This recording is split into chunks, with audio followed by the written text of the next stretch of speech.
Rocinha, located on the outskirts of Rio de Janeiro, is Brazil's largest favela. Though the census puts its population at 70,000, it is estimated that 130,000 people live in Rocinha today.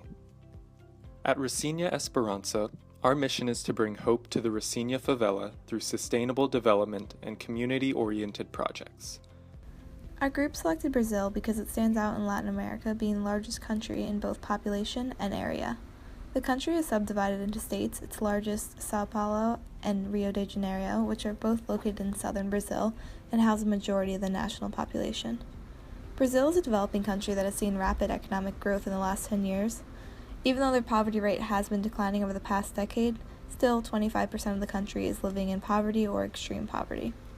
One major development priority in Brazil is to improve the economy in favelas to decrease the amount of crime in these areas, create more jobs to reduce the poverty rate, and to help the children obtain an education to prepare them to enter the workforce and support the Brazilian economy.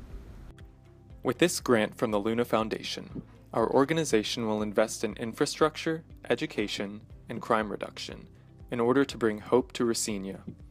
Infrastructure is one of the biggest problems in Rocinha. Thousands of people lack access to basic sanitation and live in dangerous housing conditions. In order to combat Rocinha's sanitation problem, we will be implementing the condominial sewer system, which will provide sewer access to every house. This initiative will be community-led and designed, with experts providing direction. This will create a sense of ownership in the community, ensuring that Rocinha's residents will take proper care of the system. To improve housing for the residents of Rocinha, we will implement a community housing fund program. This program will help low-income families or individuals to renovate and invest into their housing buildings. The program will improve the living conditions in the favela by working with community members to find which areas of the community need to be renovated. The program will empower the residents of Rocinha by allowing them to invest into their own community through provided loans. The program will also assist the residents in filing proper ownership rights to prevent housing corruption with the investment made by the residents in the favela. Brazil has grown economically like other BRIC countries, however they have fallen behind in education. Investing in the future of Brazil is very important if they want to continue growing. Children in Brazil, specifically in poor areas such as favelas, are dropping out of school after an average of 5 years to help their families earn more money to provide food and other necessities. Our objectives are to combat the trend and improve the overall education of favelas. We provide transportation, aftercare programs, and school lunches. The lunch program will have a budget of $20 million, allowing each student to receive about $420 per school year for food. The program will aim to keep children in the classroom instead of leaving after 5 years to help their families. The objectives are to decrease malnutrition, child labor, and increase retention rates. To ensure the lunch program is not taken advantage of, each student's attendance to each class will be tracked, guaranteed when they are in the classroom. The transportation program will receive a $30 million budget, which will cover the cost of buses, drivers, driver training, insurance, and gas consumption. This will also provide a small number of jobs, specifically the people who we deem are eligible in the favelas. In addition to funding children's education, we will be focused on educating the older population and providing opportunities for them. To do this, we will work with Teachers Without Borders in setting up night classes at a convenient time so they will not interrupt with the student's workday. After completing these classes and program, we will match a student with a governmental job that best fits the student's skills.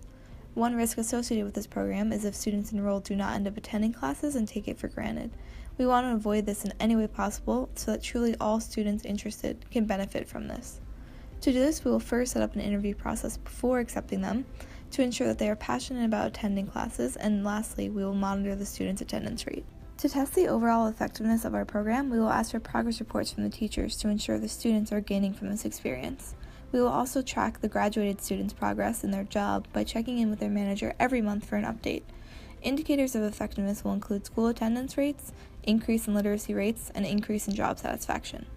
In an attempt to suppress Rocinha's crime rate preceding the most recent World Cup and Olympic Games, the Brazilian government implemented a favela policing program which introduced the pacifying police units with the ultimate goal of controlling the drug gangs. The Michelson Institute argues that the inclusion of the pacifying police in Rocinha has produced a volatile and unpredictable violent dynamic between drug gangs and the police. The use of force and violence is not the answer to reducing crime in Rocinha. Instead, our organization believes that in order to effectively sustain long-term crime reduction, this component should center around the development and support of Rocinha's youth. The objective of this component is to provide the at-risk youth of Rocinha with role models and opportunities to succeed while reducing harmful influences around them so that the desire or need to turn to crime can be eliminated. We will partner with the Boys and Girls Club of America to bring its proven effective national program to Brazil and form the Boys and Girls Club of Rocinha.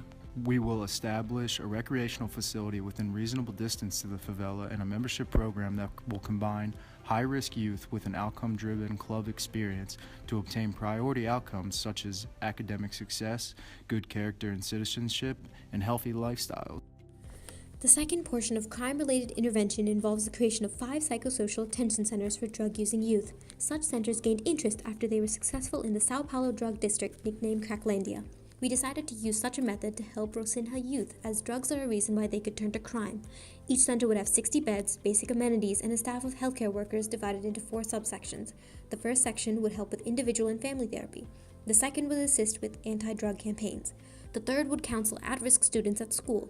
The last would assist police in rehabilitating juvenile users caught in operations. A risk to this program could be the potential for gangs to lash out, so we believe active cooperation with police will be important.